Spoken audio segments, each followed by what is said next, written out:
Muy buenas tardes, acá otra emisión más de Casi Sábado por Radio Graffiti, acá en Mar del Plata, y transmitido a través de la página del canal de YouTube Prohibido Olvidar. Hoy con plantel diezmado, los problemas de salud están acechando el desarrollo del programa, pero bueno, saldremos a flote con el plantel que nos queda, tratando de completar esta programación. Vamos a empezar como siempre, en principio con la columna internacional de Carlos Juncos. Muy buenas tardes, estimados oyentes de Casi Sábado. Un cordial saludo para nuestros compañeros Gloria Álvarez, Pablo Aceto y Carlos Matos, con quienes realizamos este programa, que llega a ustedes todos los viernes a las 19 horas a través de la FM 87.9, Radio Graffiti, desde la ciudad de Mar del Plata, Buenos Aires, Argentina. Aquí comienza la columna internacional, en la voz de Carlos Juncos. Muy buenas tardes, estimados oyentes. Sean todos muy bienvenidos a esta nueva entrega de la columna internacional. Bueno, como hacemos habitualmente, empezaremos por hablar un poquito de nuestra ciudad, del clima en nuestra ciudad. Hemos cruzado una semana muy linda, con días despejados, un poco de viento persistente del sector este, pero bueno, nuestra ciudad tiene ese clima maravilloso y esta costa del Atlántico Sur que es para disfrutarla todos los días.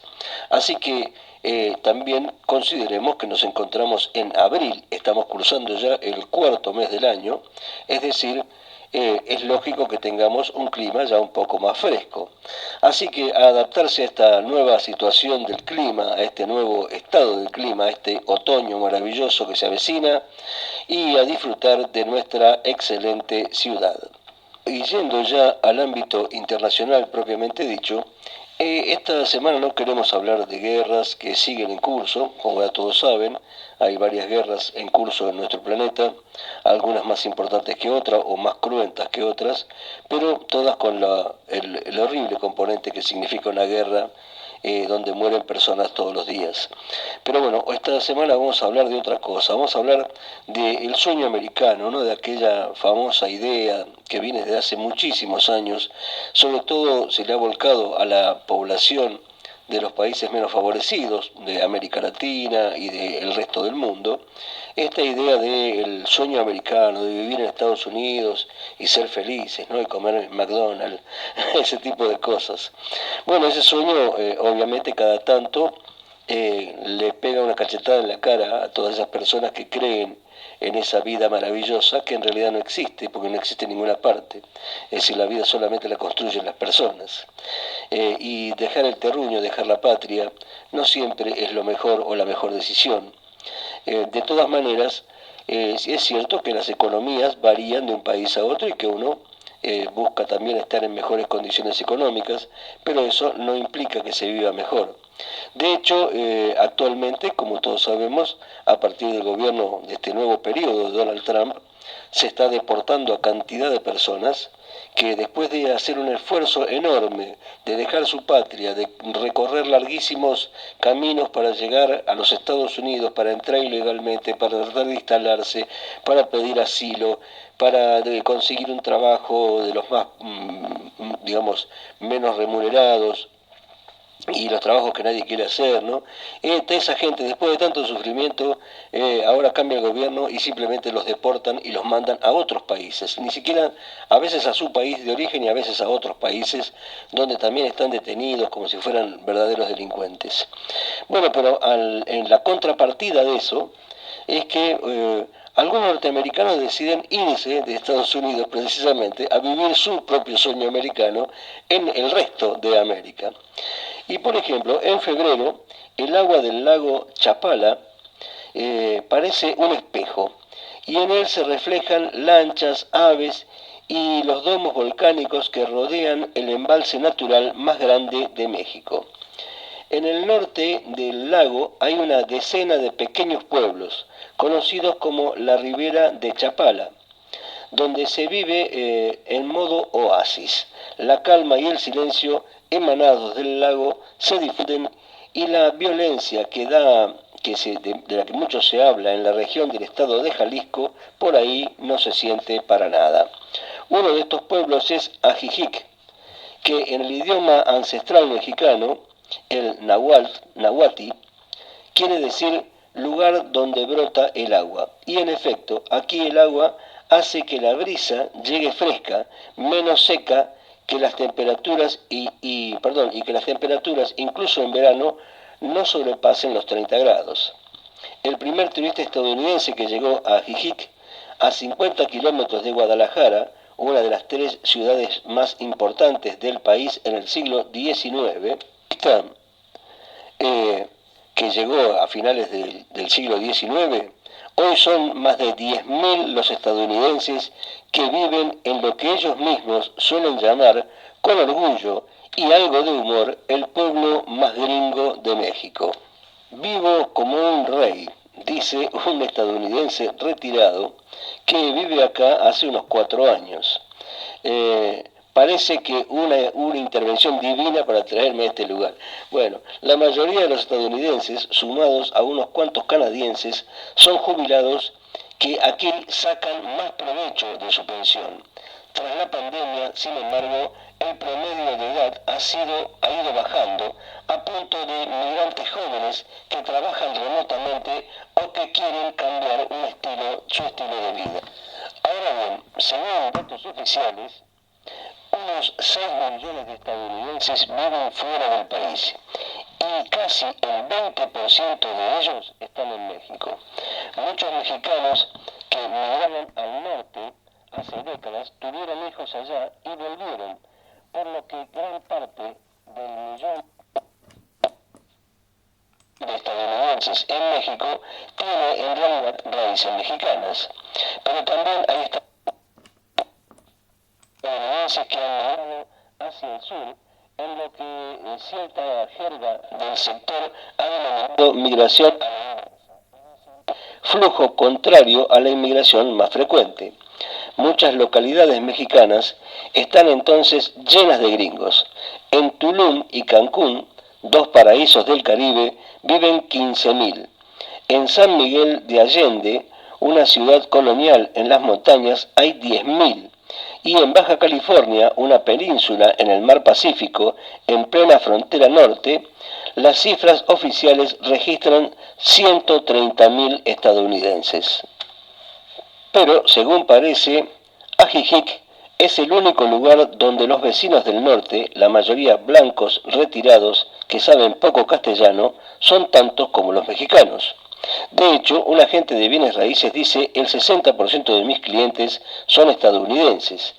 Estas personas vienen aquí a comprar o a arrendar y viven como reyes, o sea, viven muy bien. Dice, van a restaurantes, tienen servicio de limpieza. En el norte son de clase media o baja y en el sur de la frontera son de clase alta.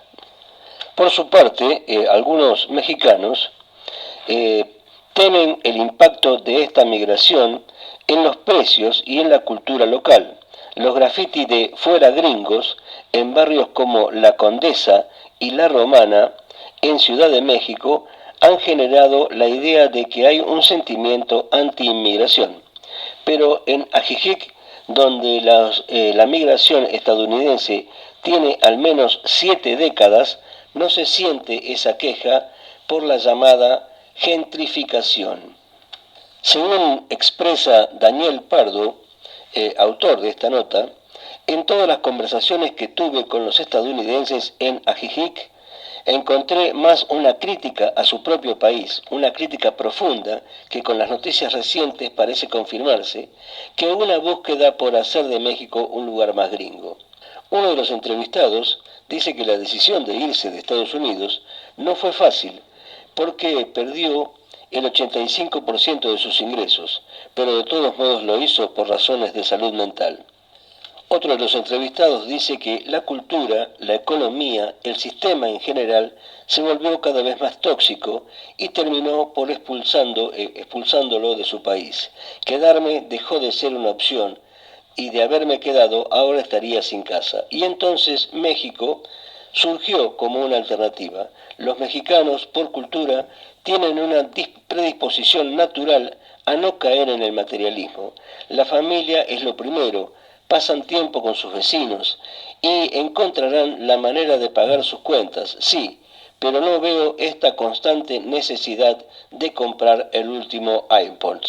El periodista le preguntó a muchos por qué se vinieron y muchos mencionaron el clima, los precios, la cercanía, pero todos, sin excepción, coincidieron afligidos en una reflexión más de fondo, los valores. Una de las entrevistadas de 60 años dice, la cultura blanca que está ahora en el poder en Estados Unidos tiene la mentalidad de que todo lo que hace es lo correcto y que todos los demás lo tienen que asimilar. Ir a mi país ya no se siente tan bien como se sentía antes. Bueno amigos, hasta aquí la noticia o la nota que tenemos para compartir con ustedes en esta columna internacional, planteándonos también una cuestión de fondo, ¿no? ¿De qué modo nosotros vemos a los demás o a los demás países y creemos que son más felices porque tienen más dinero o porque supuestamente viven mejor? Y bueno, no siempre es la realidad. Un gran abrazo para todos, que tengan un excelente fin de semana y nos encontraremos en el próximo programa. Muy bien, gracias Carlos Junco. Tenemos por costumbre leer la nota semanal que se hace en Cazador de Noticias, pero bueno, hoy vamos a pasar el audio de esa columna.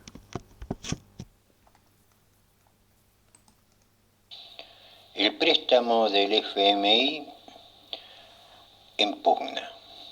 ¿Quiénes son los que pugnan por estos fondos? 20.000 millones que el staff del Fondo Monetario va a presentar a su directorio. Para entender esto hay que entender la situación general, la situación internacional.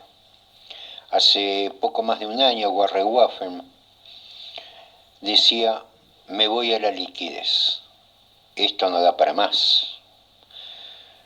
No fueron muchos los que le hicieron caso.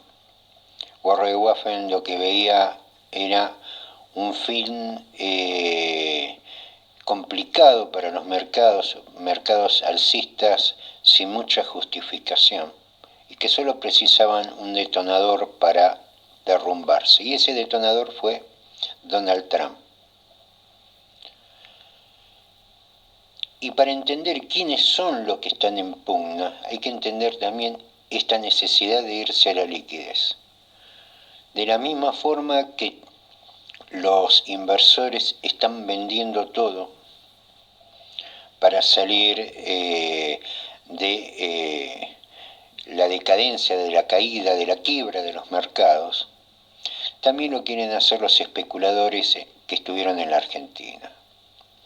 Los que especularon en el carry trade, también las famosas inversiones extranjeras que quieren girar dividendos al exterior. Lo que da a entender bien esto son estas publicaciones de Wall Street Journal y de Economist, que son parte del lobby de estos fondos especuladores, que le están pidiendo al FMI que sea generoso, pero también inflexible, porque la Argentina es un defaulteador serial.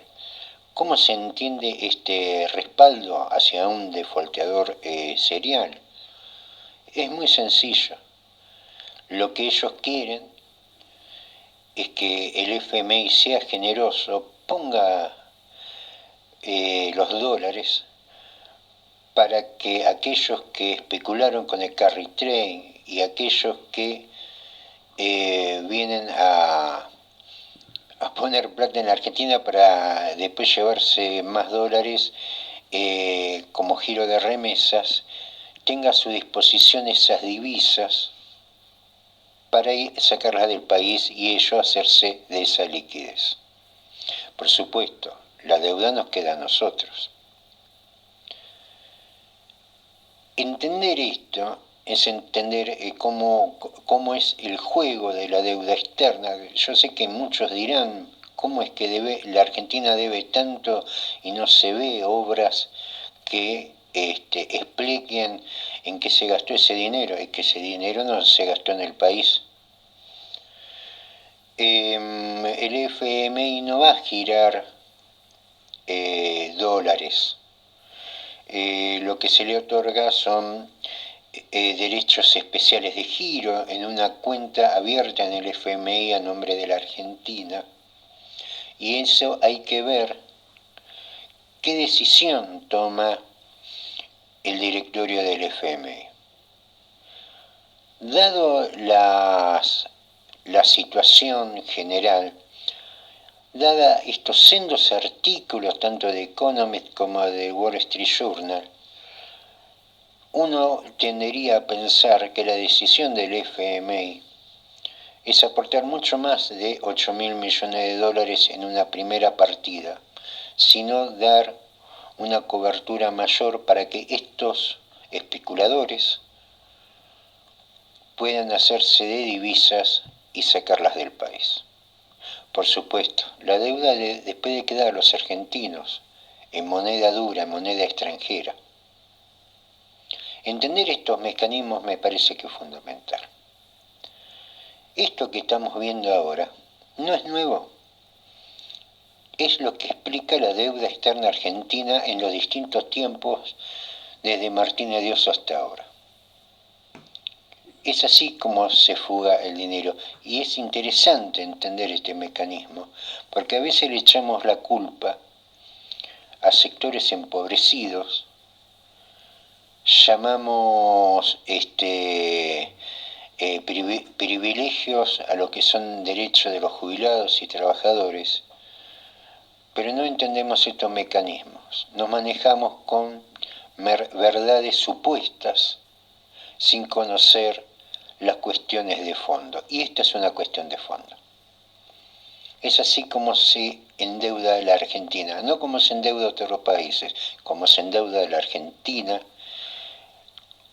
con gobiernos corruptos que en definitiva facilitan la bicicleta financiera dentro del país, salen a buscar divisas para entregársela a esos especuladores y que después los argentinos nos hagamos cargo de la deuda. Incluso argentinos que todavía no nacieron van a nacer debiéndole al Fondo Monetario deuda contraída para favorecer a estos sectores especuladores, que vaya uno a saber qué arreglos tienen con estos gobernantes. Ahora Milei, en otro momento fueron otros,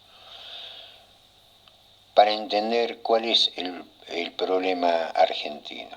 Que el problema argentino no son los derechos de los trabajadores, no son los jubilados.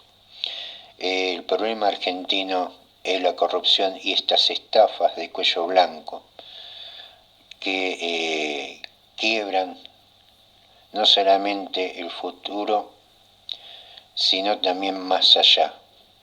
Hay generaciones de argentinos que todavía faltan por nacer, que van a nacer debiendo esta fiesta, pagando los platos de este jubileo.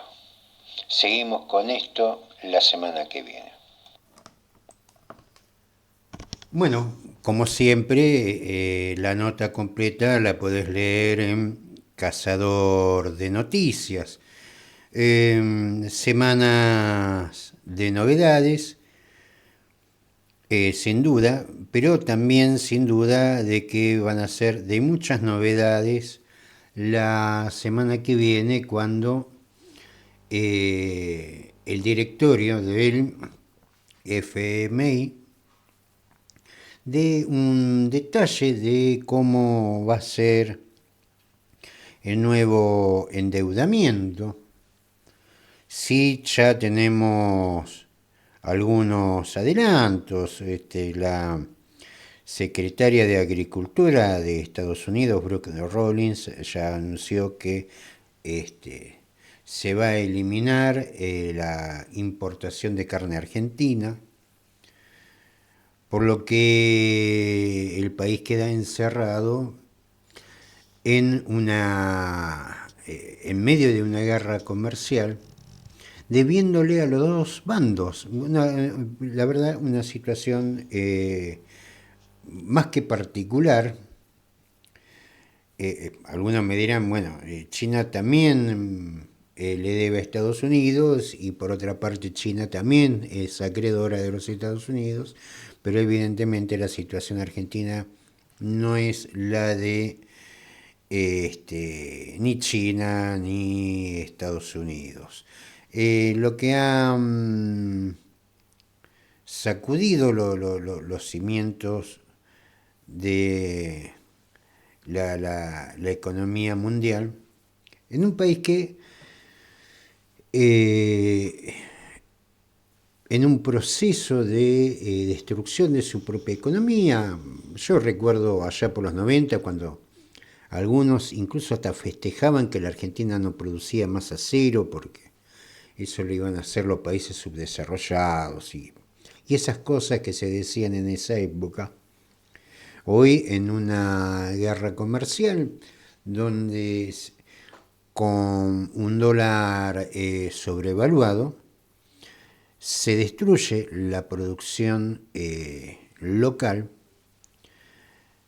y se inclina hacia la importación de todos los productos que se van a poder importar si tenemos divisas. Si no tenemos divisas, no vamos a importar absolutamente nada, y tampoco vamos a tener producción local, lo cual complejiza el devenir argentino a condiciones, la verdad, inéditas. Vamos a ver cómo el ministro de Economía, en un cambio fundamental en lo que son los lineamientos de política económica del país, que los vamos a ver el lunes, lo vamos a analizar el miércoles, prohibido olvidar, pero estamos a las puertas de un nuevo gobierno. Dirá, bueno, el presidente Milei, pero estamos ante una nueva política económica. La anterior ha fracasado. Ha llegado a su fin. Lo que se hizo durante estos 15 meses no ha servido para nada. Al contrario, ha profundizado los problemas que ya teníamos, y ahora con, podríamos decir, impulso de organismos internacionales, hay cuestiones que todavía no están definidas. Incluso se habla de un préstamo bilateral que el mismo Tesoro de Estados Unidos haría a la Argentina, lo cual llama la atención porque esos acuerdos, esos préstamos, deben pasar por el Congreso norteamericano. Es así desde la época de la crisis del tequila, cuando Clinton hizo un préstamo directo a México, también a la Argentina, y que eso derivó en un escándalo que desde esa época, estamos hablando finales de los 90, el Estado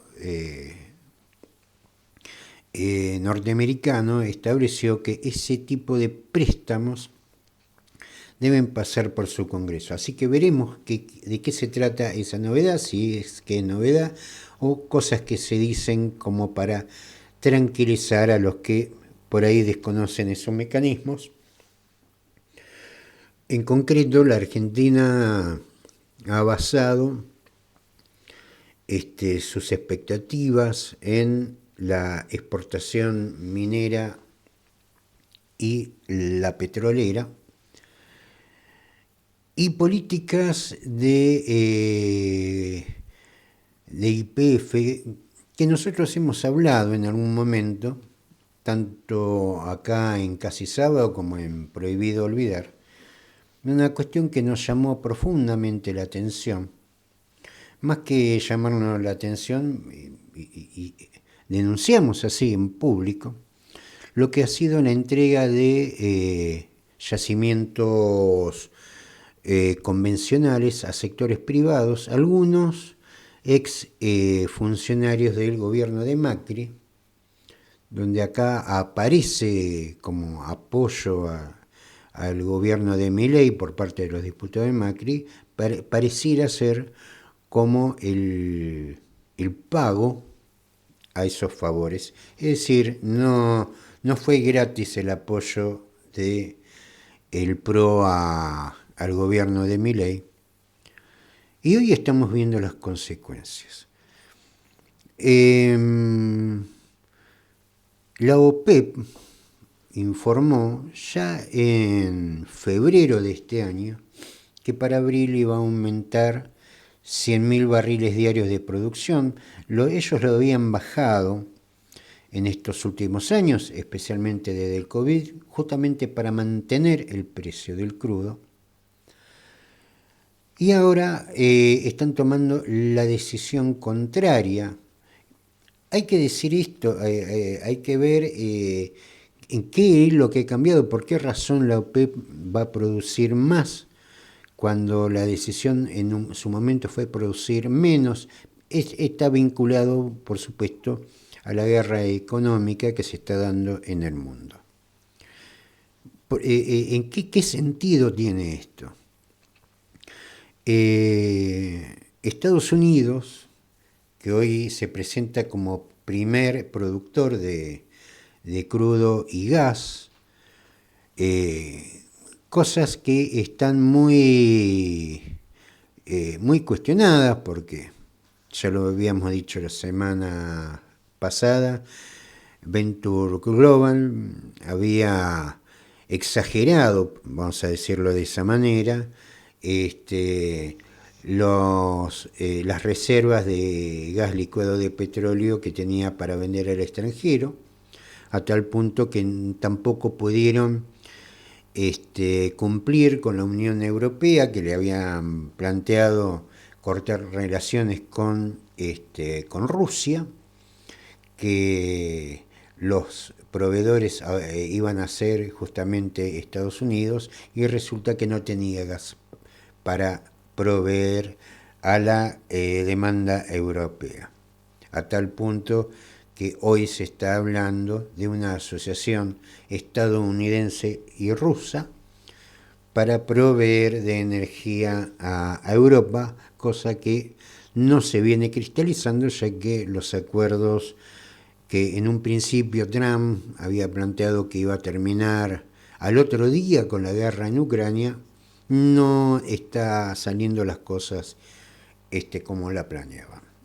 En tal sentido, hay que decir que esa producción estadounidense depende de la producción de quisto, que es lo que estamos hablando de fracking.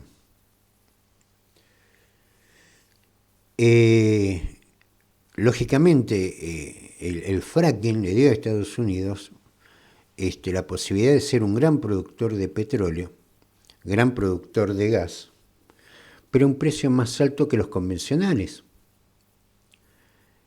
mucho más alto. Y acá viene el juego de la OPEP+. Van a producir más. ¿Por qué? Porque saben que ellos lo producen a menos costo. Y entonces, en este marco de guerra global,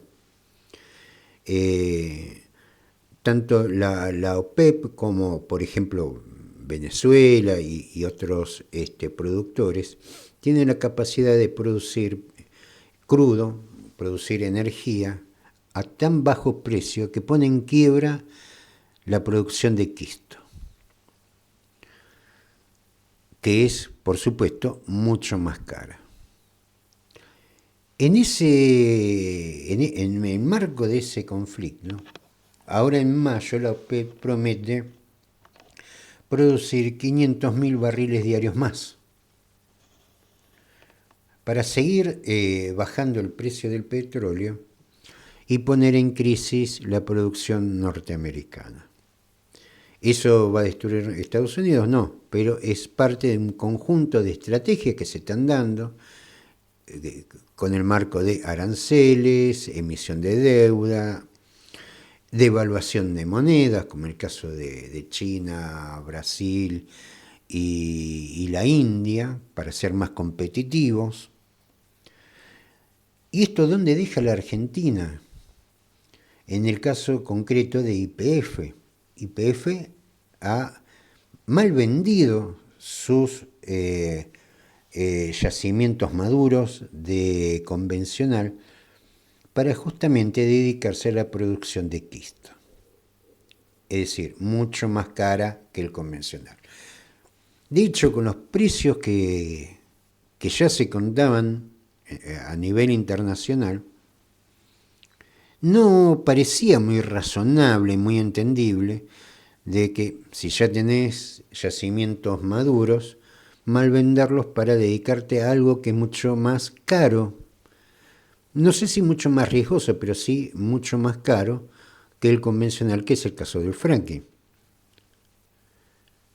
Pero con la situación actual, esta problemática se ha profundizado. Siempre habíamos planteado que por debajo de los $70 la producción argentina, especialmente vinculada al fracking, entraba en una situación de quiebra. Lo real y concreto que ahora, el cierre del día jueves, el petróleo cerró a 62,77 el barril. En una que no ha sido el peor cierre de la semana, ha cerrado por debajo incluso de los $60 el barril. Entonces, ¿qué negocio hizo YPF? Sacándose los convencionales, que son precios mucho más competitivos, y asumiendo casi con exclusividad. Recordemos que varias petroleras, el caso de Equinor, el caso de ESSO o Exxon, el caso de Petronas, todas se habían retirado. Y asume ese rol, pero no solamente que asume el rol de hacerse cargo de vaca muerta, sino que malvende lo convencional, lo que era más económico producir. Claramente dirían nuestras abuelas, YPF se puso en camisa de 11 balas. Ahora, más de una vez habrán escuchado este comentario en nuestros programas. Es muy difícil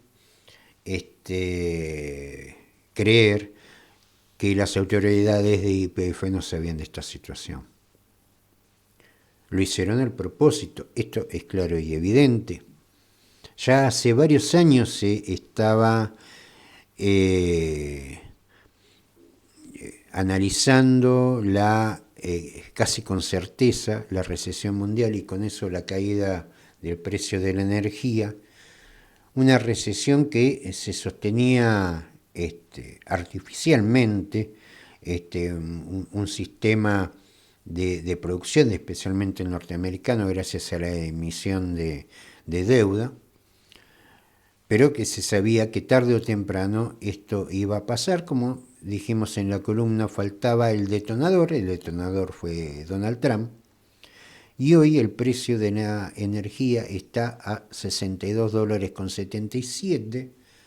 En algún momento Donald Trump habló de un crudo de $60, con lo que deja a Vaca Muerta fuera de juego. Ya este precio deja a Vaca Muerta fuera de juego, y esto sumado a que tampoco vamos a poder exportar carne, la Argentina se encuentra con un frente de comercio exterior sumamente complicado. No fabricamos nada, lo poco que fabricamos tiene un gran componente de productos extranjeros, y en el único ámbito que parecía que nos íbamos a defender con exportaciones para hacernos de divisa era la exportación de energía y minería. No solamente están las ahora aranceles para la exportación a Estados Unidos de aluminio y acero, la caída de los precios internacionales en los commodities agrícolas y las barreras arancelarias y algunos tiros en el pie, como por ejemplo el rechazo a integrar el BRICS. Hoy China está viendo a quién va a comprarle la soja. Está eligiendo entre Brasil y Argentina. Es muy claro cuál va a ser su elección. Seguramente va a ser hacia su socio del BRICS. No es que China tenga algo en especial contra la Argentina, sino porque, lógicamente, los compromisos los tiene con Brasil, no con la Argentina. De hecho, hay que decir que el swap chino lo ha renovado. Esto no significa que van a entrar más dinero a la Argentina, sino significa que va a posponer el cobro de lo que fue parte de ese swap para el pago de deuda externa argentina. Lo va a posponer en principio un año más. No cobra, tampoco es un dinero que le haga falta, pero quita presión sobre la crisis de deuda argentina. Esto que en su momento habíamos planteado como uno de los problemas graves en relación a la producción o las políticas energéticas, hace que configuran hoy la crisis argentina. Estamos leyendo, por ejemplo, nueva caída en Wall Street.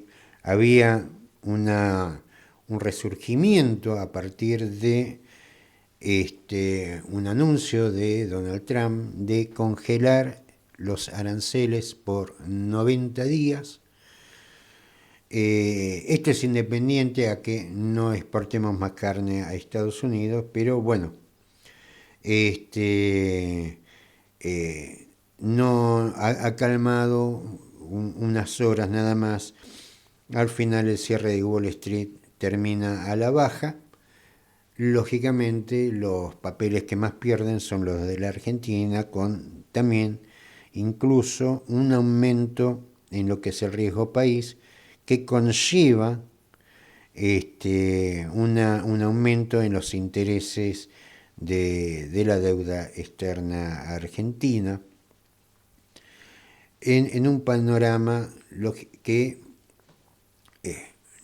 nadie está pensando en la Argentina. No hay valor estratégico para ningún mercado, y todo lo contrario, quedamos en una situación complicada para lo que es la importación de bienes y servicios que no se generan acá en la Argentina. Hay un artículo de ADN Sur que explica por qué es más barato importar petróleo que producirlo en la Argentina. La verdad que un verdadero disparate. Lo pueden ver, es un artículo de Raúl Figueroa, en donde la exposición de los números hacen que la gran esperanza argentina, que era vaca muerta, en este contexto está muy lejos de aportar alguna solución. Lo único que queda es contar las pérdidas. Que a ver, este es un juego que uno sabe que se puede ganar o perder. Algunos me dirán, ¿y quién iba a saber que iba a pasar esto? Bueno, Warren Buffett, como lo expliqué, ya lo sabía hace un año atrás. A veces con leer el diario ya es suficiente como para darse cuenta qué cosas están pasando y qué cosas van a pasar. Pero sí uno reprocha fuertemente esta jugada de vender convencionales, incluso bajándole su valor, para dedicarse a una variedad que ante cualquier conflicto, especialmente con la amenaza de recesión y ahora sumado a una guerra comercial entre potencias, la Argentina queda con ese único recurso que pensaba iba a solventar la situación fuera de juego. Lamentablemente esa es la situación. Ahora queda ver para cierre este fin de semana, por ahí vamos a tener más información el lunes. Por ahí la información se da justo a la hora de nuestro programa, por lo que tal no estamos en posibilidad de analizarlo, aprovechando el fin de semana previa a la apertura de mercados, posterior al cierre del mercado del viernes, y preparando para el lunes en las nuevas aperturas. Bueno, hoy es un programa más corto, pedimos disculpas, pero varios problemas de salud está atravesando al plantel del programa, así que vamos a una versión reducida del mismo. Bueno, esperemos haber cumplido por lo menos con las expectativas de los que siempre nos escuchan. Hay una calidad de información igual que hemos mantenido, y bueno, nos vemos el próximo miércoles.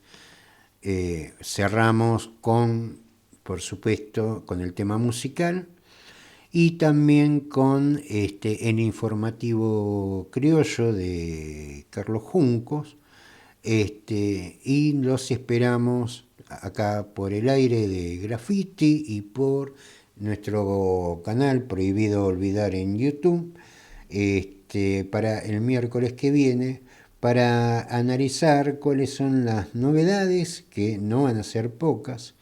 Estamos ante un cambio de modelo de gestión, quizás